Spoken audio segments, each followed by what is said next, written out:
chers compatriotes, je vais parler d'une grande nation, le Sénégal.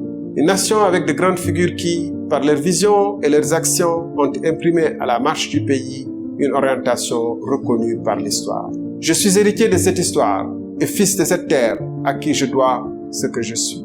Des caïcédras de Thiès aux rizières de Bambali, des trésors enfouis dans la terre de Kédougou, à la fois vibrante du Fouta, de la fierté du Djolof au charme du Kabada, de Guédiawaye à Bakel, chaque coin du pays résonne en moi comme des opportunités, des défis et des souffrances vécues avec mes compatriotes. C'est de tous ces terroirs que je tiens mon engagement, ma loyauté et ma dévotion à l'endroit de la patrie et de la République. Il y a 16 ans, en 2007, j'ai été contraint à l'exil aux Comores par le régime d'alors pour m'être opposé au démantèlement de l'ASECNA. C'était mon devoir envers le Sénégal et l'Afrique.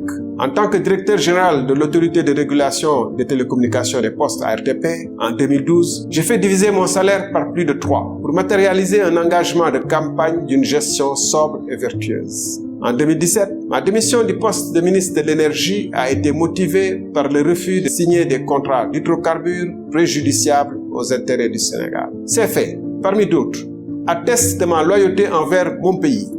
Jamais je n'ai failli à mon devoir de servir mes compatriotes. Mes chers compatriotes, aux 4 coins du Sénégal, j'ai croisé des femmes et des hommes pour qui trouver un repas par jour est un défi de chaque instant.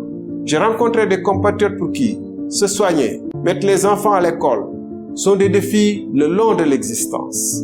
La jeunesse désenchantée lutte pour réaliser ses aspirations sur son propre sol ou brave la mort pour chercher ailleurs un avenir meilleur.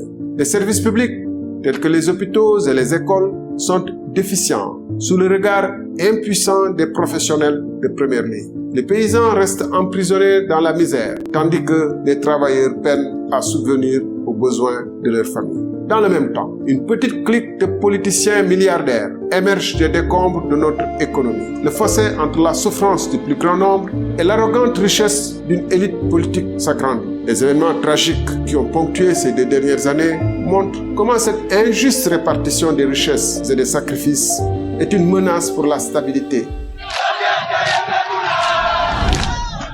Mes chers compatriotes, le moment est arrivé pour notre nation de redécouvrir sa voie, celle de l'espoir, de la justice, de la connaissance, de l'égalité, de sa propre réalisation.